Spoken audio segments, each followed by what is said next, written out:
रहीम। अस्सलाम वालेकुम नाज़रीन, आप देख रहे हैं दिलास चार। मैं हूं यासिर रशीद और मेरे साथ हैं सीनियर सहाफ़ी राना मोहम्मद अजीम साहब। नाज़रीन, आज़ाद जम्मू और कश्मीर की कानून साज असम्बली के इंतखाबात 2021 जिसमें पाकिस्तान तहरीक इंसाफ ने वाज़े अक्सरियत हासिल कर ली है। 23 नशिस्तें चाहिए थी हुक्मरान जमात बनने के लिए, जबकि पाकिस्तान तहरीक इंसाफ ने 25 नशिस्तें हासिल की। और दूसरी बड़ी अपोजिशन जमात जो बनकर सामने आई वो पाकिस्तान पीपल्स पार्टी थी। यह तवक्कुआत के बरअक्स था।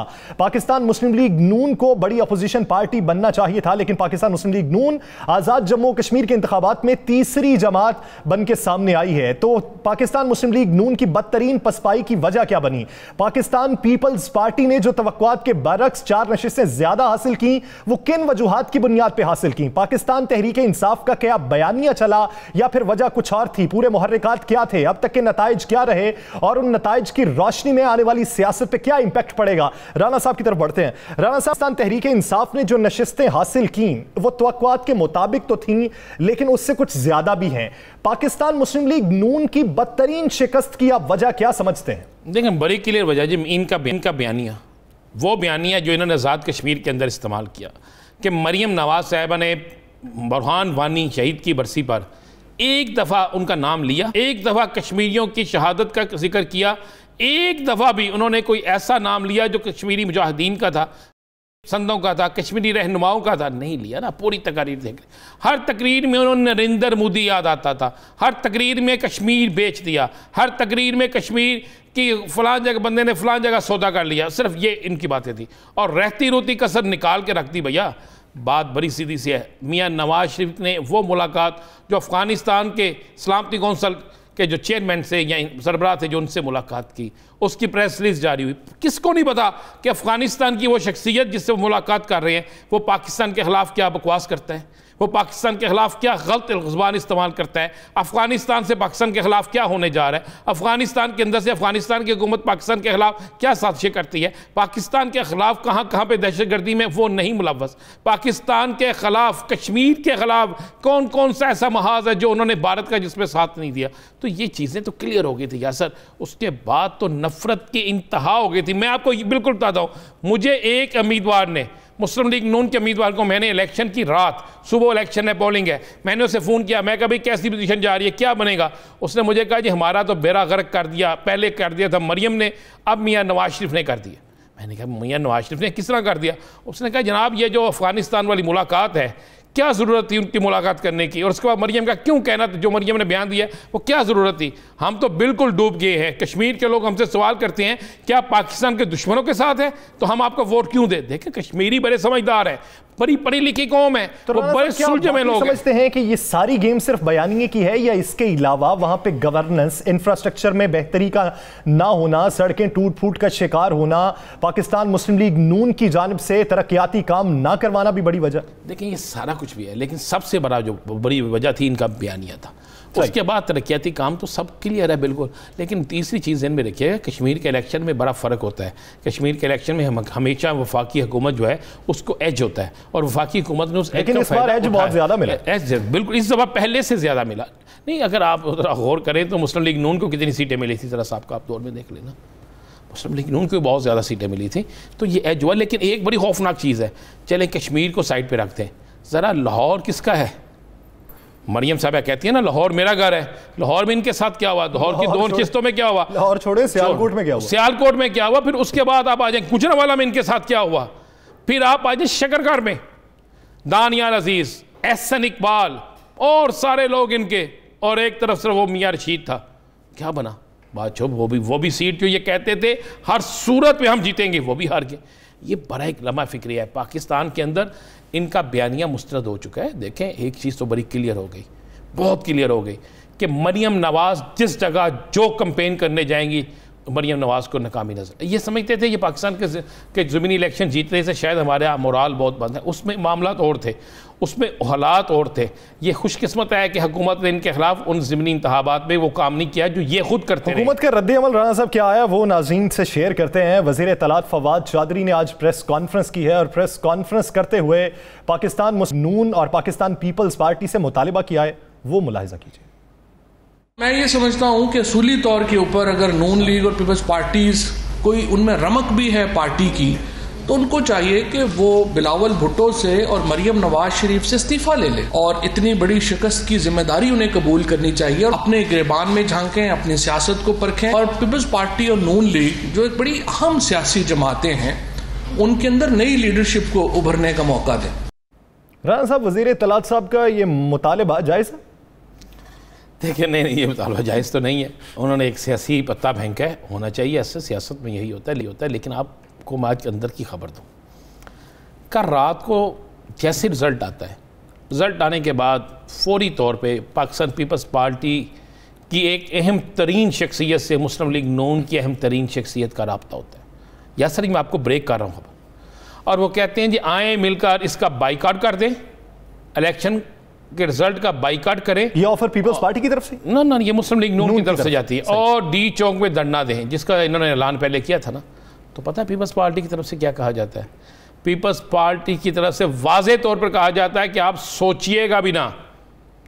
फिर कहा जाता है जी हमारी बिलावल से बात करवा दें, हम बिलावल से बात करते हैं।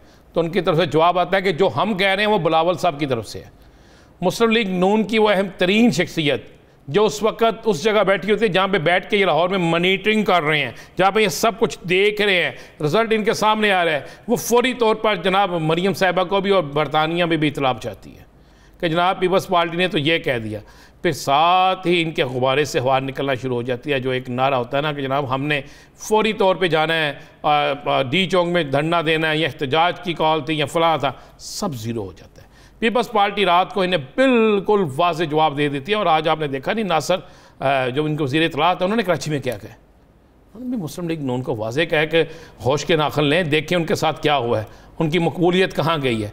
उसके बाद क्या होता है, एक और बड़ी आपको ख़बर दे दूँ यासर, मियाँ शहबाज शरीफ साहब चंद और बैठते हैं, वो कहते हैं जनाब आप तो कहते थे, ये मरियम साहिबा को मुखातब करके कहा जाता है एक करीबी शख्स के, मरियम साहिबा को ये पैगाम दें कि आप तो कहती थी मैं फ़तह करने चली हूँ, फ़तह ऐसी की है कि हमारा कुछ भी नहीं रह गया, ये लफ्ज़ इस्तेमाल किया।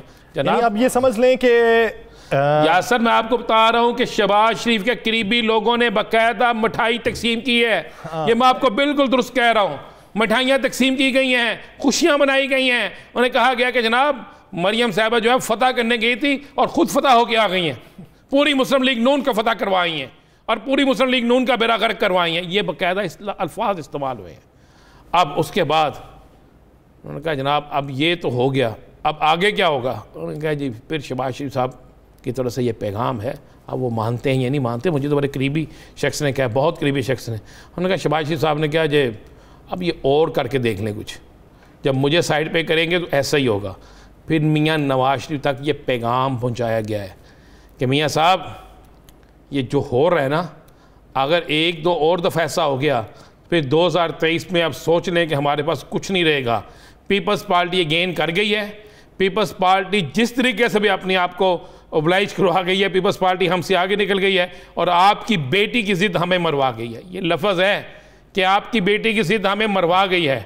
अब अगले 4 से 6 दिन में फ़ैसला होने वाला है। सर 4 से 6 दिन में अगले फ़ैसला होने वाला है कि अब आर या पार, किसका? शहबाज शरीफ या मरियम का, किसी और का नहीं।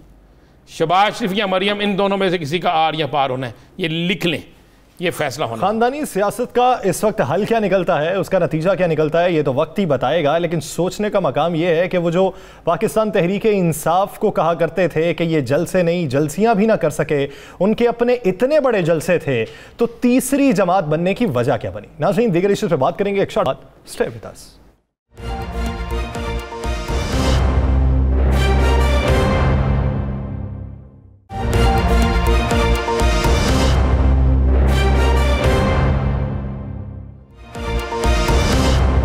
Welcome back. नाज़रीन, पाकिस्तान मुस्लिम लीग नून की हार की वजह क्या बनी है और पाकिस्तान मुस्लिम लीग नून का आइंदा हिकमत अमली क्या मुरतब की जाएगी, उनकी आने वाले दिनों में क्या बात होगी, क्या वो धरना देंगे?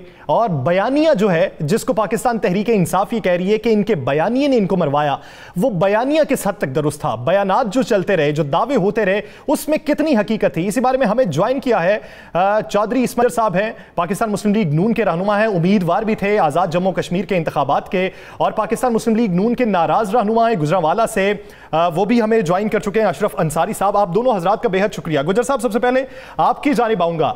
आपके एक बयान को लेकर मीडिया में बहुत बातें होती रही, बिलखुसूस इंडियन मीडिया में आपका बयान बहुत गर्दिश करता रहा। अब आपको पार्टी की तरफ से शोकॉज नोटिस भी जारी हो चुका है, वजाहत तलब की गई है। क्या आप ये तस्लीम करते हैं कि जोश खिताबत में आप कुछ गलत बोल गए थे या अभी भी उस बयान पर कायम है? बिस्मिल्लाहिर्रहमानिर्रहीम। हेलो जी जी गुजर साहब। हाँ, बिस्मिल्लाहिर्रहमानिर्रहीम। मैं वो जो बयान था मैंने वो और कंटेक्स्ट में दिया था, लेकिन इन्होंने और कंटेक्स्ट में ले लिया। वो उसमें कोई हकीकत नहीं। मैं बाई बर्थ पाकिस्तानी हूँ और अल्लाह के फजलो करम से पाकिस्तान हमारा मुल्क है, पाकिस्तान की मिट्टी से प्यार है। पाकिस्तान पे मैं कुर्बान, मेरा माल कुर्बान, मेरी औलाद कुर्बान। मैं प्योर पाकिस्तानी हूँ अल्लाह के फजलो करम से। मैं असम्बली में तकरीर में सबसे पहले मैं ये कहता हूँ कि सबसे पहले मैं पाकिस्तानी हूँ और उसके बाद मैं कश्मीरी हूँ। इसमें कोई शक व शुबहात वाली बात नहीं। इस्माइल साहब, आपने अपने खिताब में 2 दफा इंडिया का नाम लिया, 2 दफा। आप कह एक डीसीओ ने अगर कोई गलत काम किया था आपके बकौल, तो उसमें पूरे पाकिस्तान का क्या कसूर था? फिर आपने 2 दफा इंडिया का नाम क्यों लिया? नहीं सर, वो ऐसी बात नहीं हुई। मैं आपको बताता हूँ, जब मैं वहाँ पोलिंग स्टेशन पे गया, मुझे पता चला कि डीसीओ साहब आके पोलिंग स्टेशन में आपके कैंप जो है वो अखाड़ दिए हैं।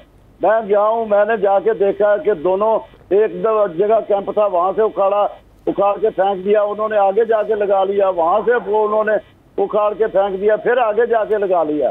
तो मैं मेरे जाने से पहले डीसीओ साहब चले गए थे। तो मैं जब गया हूँ तो उन्होंने मुझे बताया कि डीसीओ साहब आए थे। मैं कोई आपको हदायतें जारी करके गए होंगे। उन्होंने कहा नहीं जी नहीं है, वो अमला था सरकारी। उन्होंने तो ये बात नहीं कहनी थी कि हमें क्या कह के गए। उस वक्त वहां पे धांधली भी हो रही थी। तो मैं चला। गुजर साहब, आपने अपने बयान में भारत से मदद लेने का मुतालिबा किया था। गुजर साहब एक मिनट बयान सुना दे। मेरा ख्याल गुजर साहब का बयान सुना देना चाहिए हमें। आप कश्मीरी भी हैं, आप ये जानते हैं कि हुर्रियत रहनुमाओं की कितनी कुर्बानियां हैं। भारत के जुल्मों जबर के खिलाफ 73 सालों से पाकिस्तान आवाज उठा रहा है, कश्मीरियों के शाना बशाना खड़ा है। आपके इस बयान से उन्हें भी तकलीफ हुई, आप भी बतौर कश्मीरी क्या उस बयान से उनसे माजरत करेंगे जिन्हें तकलीफ हुई? मैं बिल्कुल माजरत करने के लिए तैयार हूँ, ऐसा कोई मसला नहीं। मसला यह है कि मेरे अपने 10-12 अजीज वहां पे शहीद हुए हैं और जब हम महाजर होके आए 1947 में, हमारे लोगों ने कुर्बानियां दे के ये पाकिस्तान हासिल किया था। ठीक है, हमारा इसमें इसको बनाने में हमारा बहुत किरदार है। मेरे आज भी 10-12 अजीज। इस्माइल गुजर साहब, एक सवाल का जवाब दे दे। आपने जो कहा दुरुस्त है कि कुर्बानियां दी। इस पूरी गुफ्तगू में 2 दफा भारत कहां से आ गया, इंडिया कहां से आ गया? इंडिया में कौन सा ऐसा अच्छा काम है जो इंडिया में होता है जिसकी मिसाल आप पाकिस्तान से बेहतर देते हैं? सर बेहतर नहीं मैं देता। मैंने ये कहा था कि मैं किससे इंसाफ मांगू, इंडिया को पुकारूं या और किसी को पुकारूं? नहीं, आपने कहा मैं, अगर आप कहें तो हम आपका शॉर्ट सुना देते हैं। मैं प्रोड्यूसर साहब से कहूंगा इनका शॉर्ट सुना दे, उतने दिन हम जरा अंसारी साहब करते हैं। अंसारी साहब, आपने कहा मैंने मुस्लिम लीग इसलिए छोड़ी कि ये इंडिया का बयानिया साथ लेकर चलते हैं, अब क्या कहेंगे? बिस्मिल्लाहिर्रहमानिर्रहीम। बहुत शुक्रिया राणा साहब। राणा साहब, हालात ने और वक़्त ने साबित किया है कि गुजरावाला के अंसारी बरादरान जो बात करते थे वो दुरुस्त थी, क्योंकि हम एक अरसा इनके साथ गुजार चुके थे। हम इन लोगों की जहनियत को, इनकी सोच को अच्छी तरह से जानते थे और ये अल्लाह का बड़ा खास करम था कि अल्लाह ताला ने बहुत टाइमली हमारे दिल में ये बात डाल दी थी कि ये लोग किसी तौर भी मुल्क और कौम के खैरखा नहीं हो सकते।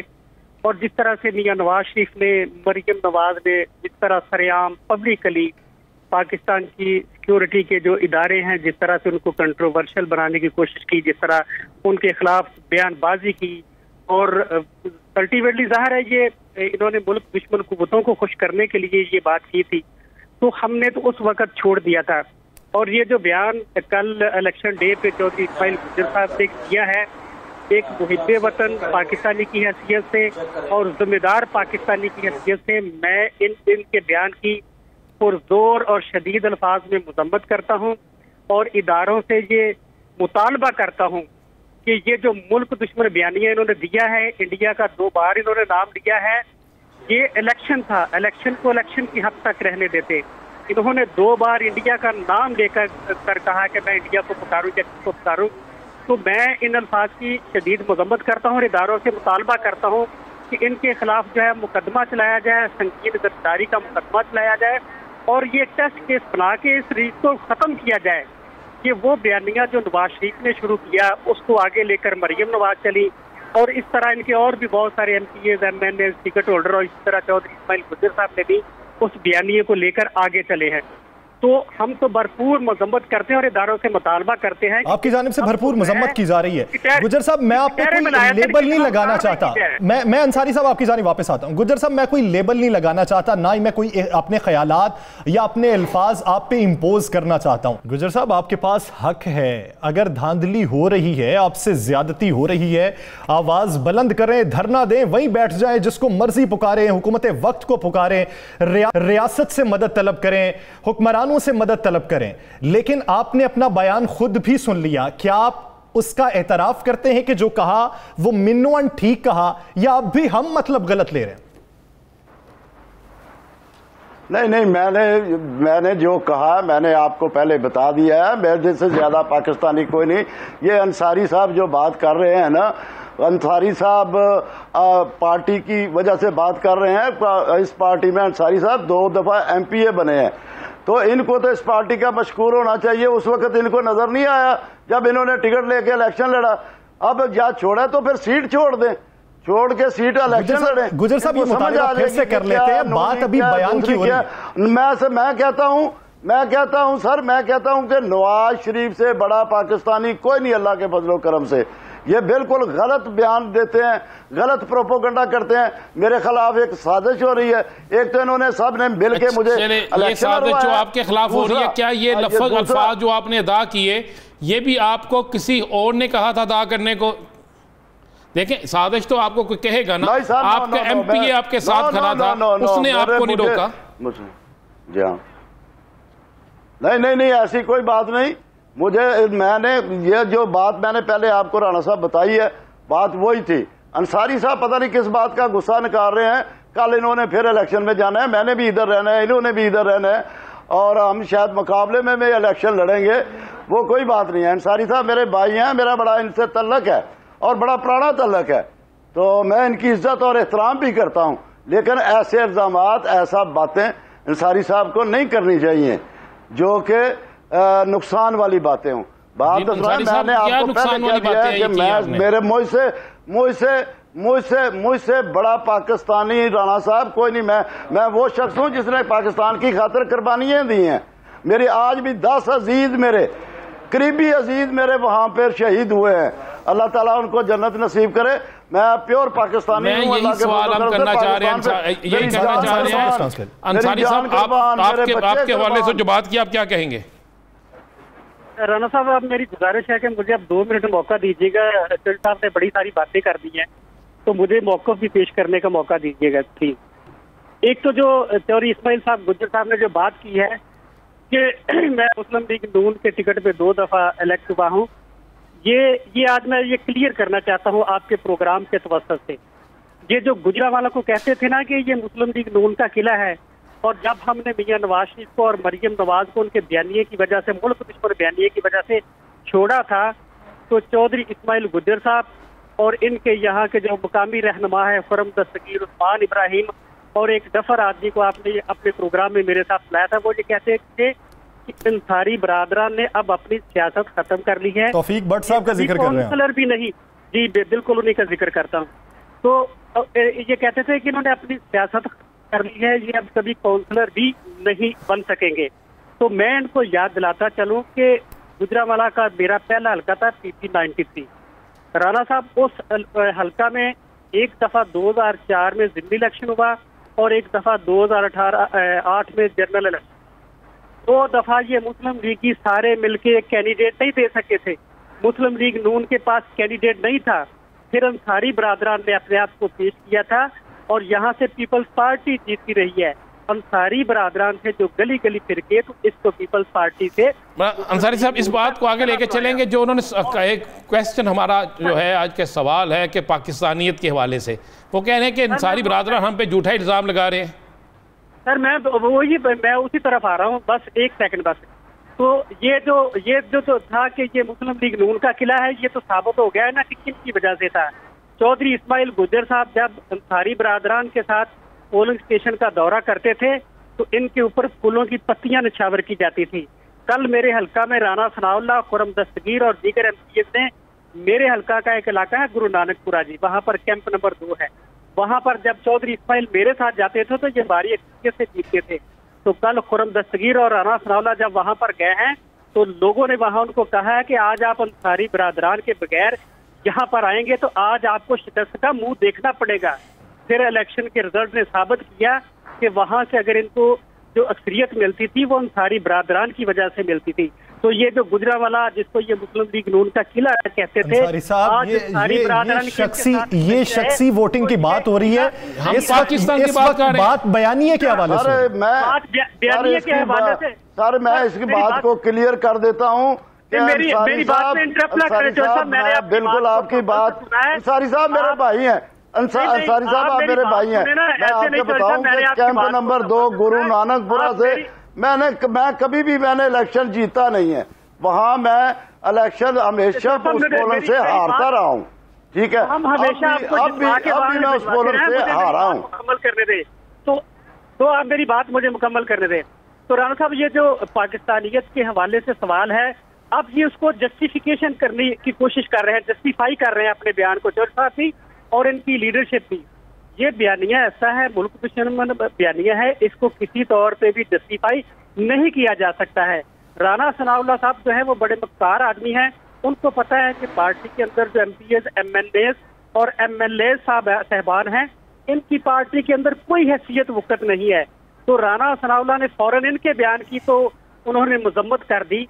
क्या राना सनाउल्लाह ने मियां नवाज शरीफ और मरियम नवाज का जो मुल्क दुश्मन बयानिया है, क्या उसकी इनके बयान की जो मजम्मत की गई है उस हवाले से इनसे जान लेते हैं। गुजर साहब, जैसा कि राना सनाउल्लाह साहब ने मजम्मत की, एहसन इकबाल साहब जो पार्टी के सेक्रेटरी जनरल हैं, उन्होंने आपको शोकॉज नोटिस भेजा है। अगर हम ये बात अपने पे अप्लाई कर लें, आपके वाला नुक्ता कि हमने गलत मतलब लिया आपकी बात का, तो क्या पार्टी ने भी गलत मतलब लिया? देखिए बात यह है कि मुझे जो है ना शोकॉज नोटिस अभी तक मिला नहीं, ठीक है। मैंने फेसबुक पे देखा है कि उन्होंने कहा जी कि हमने देने की कोशिश की गई है। राना साहब, ये कोई इन्होंने शोकॉज मुझे अभी नोटिस मुझे पता चला अंसारी साहब बात सुनते, पार्टी का अंसारी साहब मौक़िफ़ तो आने, अंसारी साहब मेरी बात तो सुन, अंसारी साहब मौक़िफ़ आने दे, अंसारी साहब मेरी बात तो सुन ले, अंसारी साहब पार्टी बन चुकी है। अंसारी साहब मेरी बात तो सुन ले, अंसारी साहब वक्त कम है, मौक़िफ़ आने दें, ब्रेक पे भी जाना है, मौक़िफ़ आने दें गुजर साहब। और अंसारी साहब मेरी बात तो सुन लेना, मेरी बात सुन ले, मेरी जान, आप मेरे भाई हैं, मेरे लिए काबिल एहतराम है। बात कौन सुनेगा मैंने आज तक मैंने कभी, मेरी बात तो सुन लेना, वोट भी पड़ेंगे, लेकिन अगर मेरी बात तो सुनेंगे अंसारी साहब, अंसारी साहब, अंसारी साहब एक मिनट जरा जी बताइए इस्माइल गुजर साहब, अगर आपकी पार्टी आपको शोकॉज नोटिस मिल जाता है तो क्या जवाब देंगे? ये तो बीमारी है, ये अपनी बात करते हैं, किसी की बात सुनने के लिए तैयार ही नहीं। मैं ये कह रहा हूँ, अंसारी साहब मेरे भाई हैं, मेरे अजीज हैं, बात तो सुन ले। अंसारी साहब ब्रेक पे जाना है, वक्त कम है मेरे पास, मैंने ब्रेक पे जाना है। गुजर साहब का मौक़िफ़ आ लेने दें, फिर मैं आपकी जानिब आता हूँ। अंसारी साहब मैं आपकी जानिब आता हूँ, बोले जा रहे हैं। जी गुजर साहब, जी मैं ये कह रहा हूँ, अंसारी साहब मेरे भाई हैं, मेरे अजीज हैं। मैंने एक तो पहली बात यह है कि मैंने आज तक कभी इनके खिलाफ बयान नहीं दिया, पहली बात, क्योंकि मेरा इनके साथ एक ज़ाती तल्लक भी था और अब भी है, कोई ऐसी बात नहीं। ये मेरे मतलब जो मर्जी कहे, लेकिन मैं ये कहूंगा कि ये मेरे भाई हैं, मेरे अजीज हैं। मैं वो जो पोलिंग की बात कर रहे थे कि पत्तियों के हार पड़ते थे, वहां से मैं इलेक्शन हार। मुझे ये बता दें इस्माइल गुजर साहब, ये जो आपने इंडिया के हवाले से बात की 2 दफा, मैं सिर्फ ये जानना चाहता हूँ, मान ले कि आपने उस जाविये में नहीं की, मैं आपकी बात मान लेता हूँ जाविये में नहीं की, तो इंडिया के अलावा भी तो इतने मुल्क हैं, आपने पाकिस्तान दुश्मन मुल्क का नाम क्यों लिया? इंडिया में कौन सी ऐसी सहूलत है जो पोलिंग में मिलती है? मैंने क्या, मैंने कहा कि मैं किसके सामने अर्ज करूं, किसको कहूं कि मुझे इंसाफ मिले, मेरे साथ ये ज्यादती हो रही है, मैं किसको कहूं? तो मैंने, मेरी बात सुने, राणा साहब माशाल्लाह आपका प्रोग्राम मैं बड़ा पसंद करता हूं, मैं सुनता रहता हूं, आप बड़ी सच्ची सच्ची बातें भी करते हैं, आने वाले वक्त के हालात के मुताबिक भी आप बताते रहते हैं, और मैं आपका इस चैनल पे आपका प्रोग्राम खसूसी तौर पे सुनता हूं। आप मेरे भाई हैं, अजीज हैं। ये नोटिस की जो बात है, मैंने फेसबुक पे देखा है नोटिस आया, लेकिन अभी मुझे मसूल नहीं हुआ। राणा साहब ने जो बात की उन्होंने अपनी सोच और समझ के मुताबिक उन्होंने ठीक की, जो उनका बनता था उन्होंने किया। चलिए, आप अपने बयानिए पे माफी मांग रहे हैं, आप माजरत कर रहे हैं। मैं सब पूरी कौम पूरे पाकिस्तान से माफी मांगता हूं। ये कौन सी बात, माफी मेरे अल्लाह ने फरमाया कि माफी गलती करता है बंदा जो, उसको माफी मांगने नहीं चाहिए, और माफी देने वाला भी बहुत बड़ा होता है, माफी मांगने वाला भी बहुत बड़ा होता है। माफी मांगने में पहल कर लेना ही बड़ा ज़र्फ होता है। अगर आपके कहने का मतलब वो नहीं था, गुजरा, मैं उससे माजरत चाहता हूँ, नुक्ता नजर वो नहीं था, तो आपके बयान से जिसको तकलीफ हुई है आप उससे बराह रास्त माफी मांग रहे हैं, तो फिर ये आप इसका जवाब भी अपनी पार्टी को पेश कर देंगे। बहुत शुक्रिया चौधरी इस्माइल गुजर साहब और अशरफ साहब इस हवाले से अपना वक्त देने के लिए। नाज़रीन, दीगर इश्यूज पर बात करेंगे एक शॉर्ट ब्रेक के बाद। Stay with us.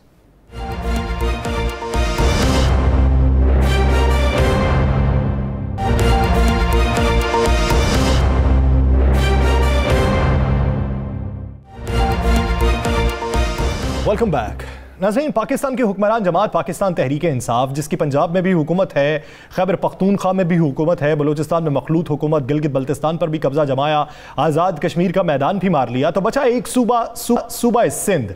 तो आज शेख रशीद साहब का ये कहना है कि 2023 में पाकिस्तान तहरीक इंसाफ सिंध में भी कब्जा जमाएगी और सिंध की हुक्मरान जमात बनेगी। तो अब वज़ीर आज़म इमरान खान का मुतवक्का दौरा सिंध है, तो इस हवाले से आज भी बड़ी बैठक हुई जिसमें सिंध में पाकिस्तान तहरीक इंसाफ के जो बड़े रहनुमा हैं वो मौजूद थे, तो लाहे अमल तरतीब दिया जा रहा था। तो सिंध के हवाले से पाकिस्तान पीपल्स पार्टी को तहफ़्फ़ुज़ात क्या होंगे अगर वज़ीर आज़म दौरा करते हैं, तो वज़ीर आज़म के दौरे में कितनी और शख्सियात हैं जो पाकिस्तान तहरीक इंसाफ में शमूलियत चाहती हैं, या पाकिस्तान तहरीक इंसाफ के हुकाम उनकी शमूलियत चाहते हैं। राना साहब की तरफ बढ़ेंगे। राना साहब, वज़ीर आज़म अगर का दौरा करते हैं तो सिंध के हवाले से प्लान क्या बनाया गया है? क्या 2023 की तैयारी भरपूर तरीके से की जाएगी? बिल्कुल यासर, 2023 की तैयारी शुरू हो चुकी है। 2023 की तैयारी और बल्दियाती इंतखाबात की तैयारी। मेरे पास जो इतलात है वो है कि मुस्लिम लीग नून की कुछ शख्सियात हैं जो सिंध में मौजूद हैं, कुछ मुस्लिम लीग नून से नाराज़ हैं लेकिन अभी तक नून लीग के साथ है, कुछ वो शख्सियात हैं, कुछ पाकिस्तान पीपल्स पार्टी से नाराज़ शख्सियात हैं, और कुछ शख्सियात वो हैं जो साबका दौर में असफ अली जरदारी साहब के बहुत करीब तरीन रहे थे। इन लोगों के साथ राब्ते मुकम्मल कर लिए गए हैं। वज़ीर आज़म पाकिस्तान को उनके हवाले से रिपोर्ट दे दी गई है। अरबाब गुलाम रहीम वो वहाँ पर बड़े मुतहरक कर दिए गए, उनको मुतहरक कर दिया गया। उनका एक बड़ा हल्का अखबाब है। सैफुल ओबरो जो कि लारकाना से जहाँ पे मोहतरमा का हल्का था, जहाँ से असफ अली जरदारी, उनके हल्के से जो सेनेटर बने हैं उनको खास टास्क दे दिया गया। आपको पता है कि 2 दिन पहले गवर्नर भी उनके गए, वहाँ पे गए, गवर्नर जो है सिंध वो भी मिल गया है।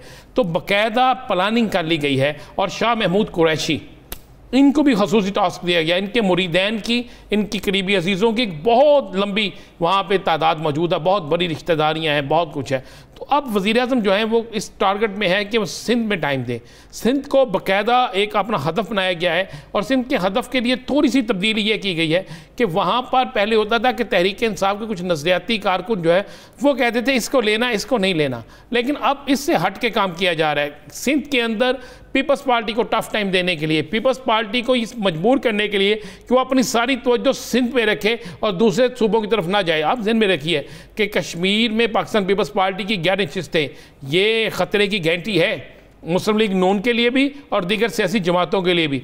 अब पीपल्स पार्टी को अगर ये सिंध तक की महदूद रखते हैं, उसको सिंध तक रहने देते हैं, तो फिर तहरीक इंसाफ को आने वाले वक्त में जो है वो पीपल्स पार्टी से इतना ख़तरा नहीं रहेगा। क्योंकि पंजाब में तहरीक इंसाफ के बहुत से लोगों को तोड़ चुके हैं पाकिस्तान पीपल्स पार्टी। जब जरदारी साहब आए थे उसका ऐलान होना बाकी है। अब मुस्लिम लीग नून, पीपल्स पार्टी और कुछ और दीगर जमातें जो हैं उनके लोगों को तोड़ने के लिए, उनकी शमूलियत के लिए जो है वज़ीर-ए-आज़म दौरा करेंगे। सिर्फ वज़ीर-ए-आज़म का दौरा नहीं होगा, मैं आपको ये भी बता दूं, वहाँ पे बहुत से प्रोजेक्ट्स जो हैं उनको अनाउंस किया जाएगा। हाल ही अनाउंस नहीं किया जाएगा, उन पर काम भी शुरू करवाया जाएगा। पीपल्स पार्टी इस पर बड़ी खौफजदा है। पीपल्स पार्टी ने बाकायदा इस पर अपनी 2 से 3 मीटिंग्स भी कर चुकी है। पीपल्स पार्टी चाहती है कि किसी तरीके से वज़ीर-ए-आज़म का ये दौरा ना हो, और इस हवाले से मुख्तलिफ ज़राए से पैगाम भी दिया जा रहा है। लेकिन तहरीक इंसाफ की क़यादत जो है वो वज़ीर-ए-आज़म को कायल करने पर कामयाब हो चुकी है कि हर सूरत में अब हमें सिंध पर तवज्जो देनी चाहिए और अपना टारगेट जो है सिंध को बनाना चाहिए। कि 2023 के लिए सिंध की बड़ी अपोजिशन पार्टी जो है वो हुक्मरान जमात बनने के लिए क्या तगोदो करती है और उसका रिजल्ट क्या निकलता है। नाज़रीन, कोरोना के फैलाव के हवाले से और हुकूमती इक़दामात के हवाले से बात करेंगे एक शॉर्ट ब्रेक के बाद। Stay with us.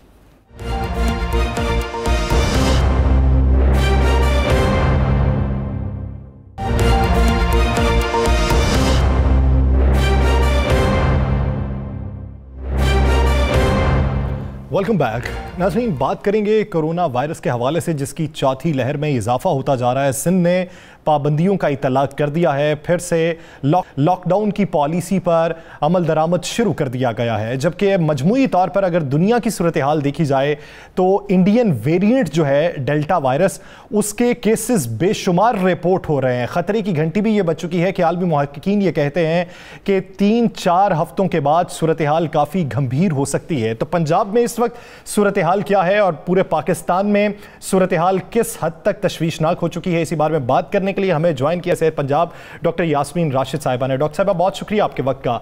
डॉक्टर साहिबा, इस वक्त डेल्टा वेरिएंट के केसेस की तादाद कितनी है, यानी आम जो केसेस थे पहले रिपोर्ट हो रहे हैं उनके और इंडियन वेरिएंट का तनासुब आपस में क्या है?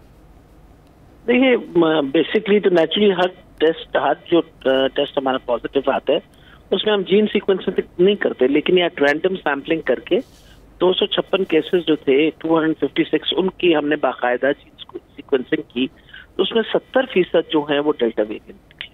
इसका मतलब ये है कि इस वक्त पंजाब के अंदर कम से कम जो हमारे पास पेशेंट्स आ रहे हैं उसमें से 60 से 70% जो है उनको डेल्टा वेरिएंट ही है। और ये नेचुरली बहुत ही परेशान कुन बात इस वजह से है क्योंकि हमें ये पता है कि डेल्टा वेरिएंट की जो फैलाव है वो बहुत तेजी से होता है, इन्फेक्टिविटी रेट बहुत ज़्यादा है, बहुत ज़्यादा परेशानी वाली बात है।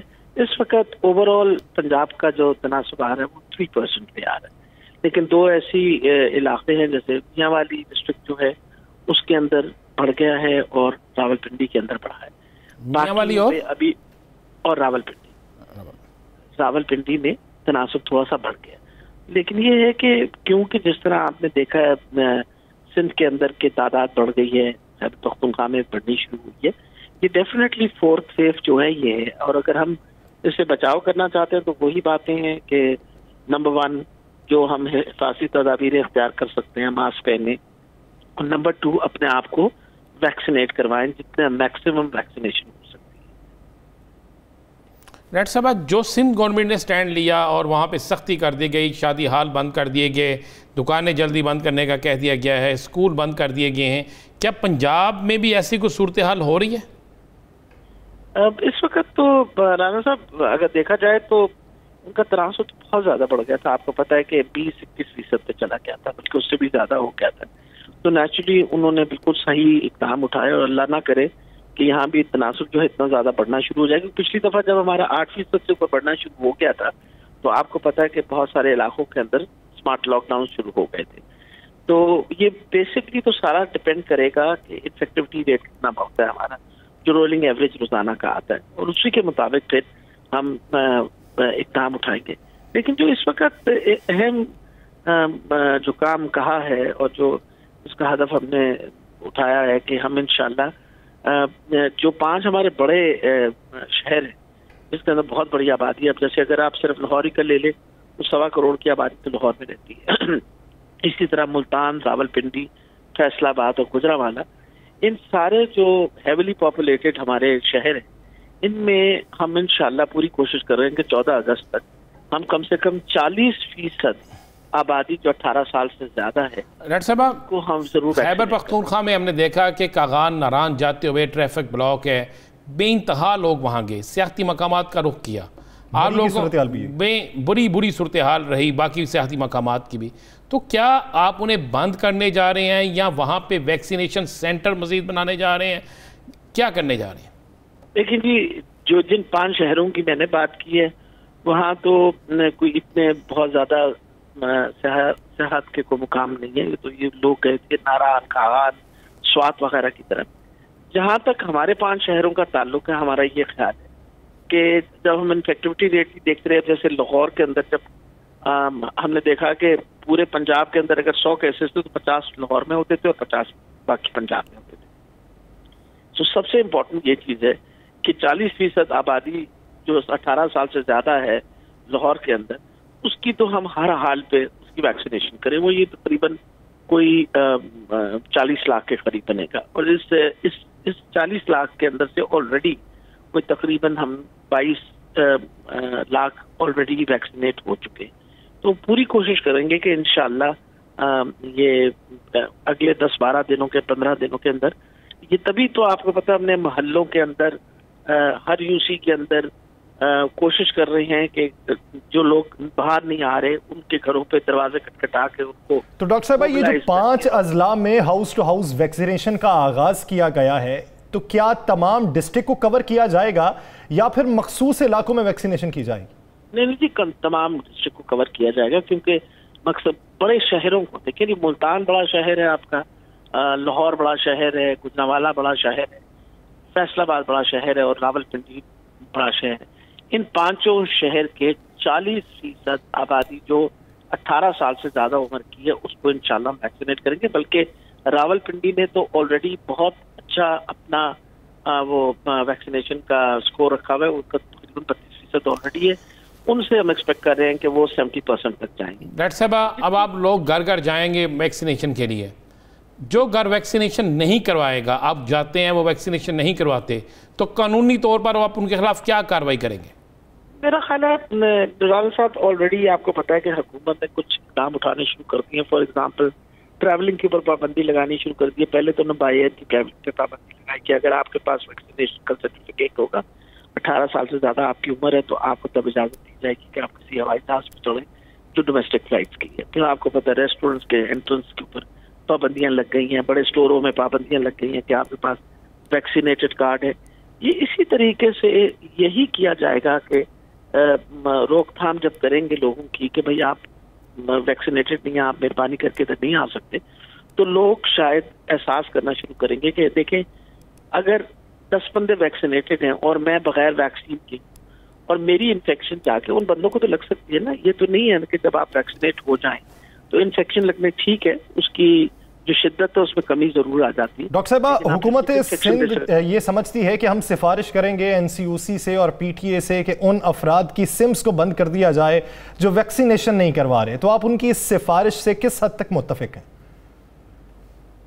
देखिए, मेरा ख्याल है इसके ऊपर पहले भी डिस्कशन हुई थी, पंजाब में भी हमने डिस्कशन की थी इसके ऊपर कि लोगों के पास जो सिम्स है, इस पर डिस्कशन जब एनसीओसी में पेश की गई थी तो उन्होंने इस बात पे एग्री नहीं किया था। अब सिचुएशन के आपको पता है, फ्लूइड सिचुएशन है, रोजमर्रा कोई ना कोई तब्दीली सिचुएशन में आ रही होती है, और नेचुरली हमारी हुकूमत जो है वो पूरी कोशिश कर रही है और फेडरल गवर्नमेंट की भी पूरी कोशिश है किस तरीके से।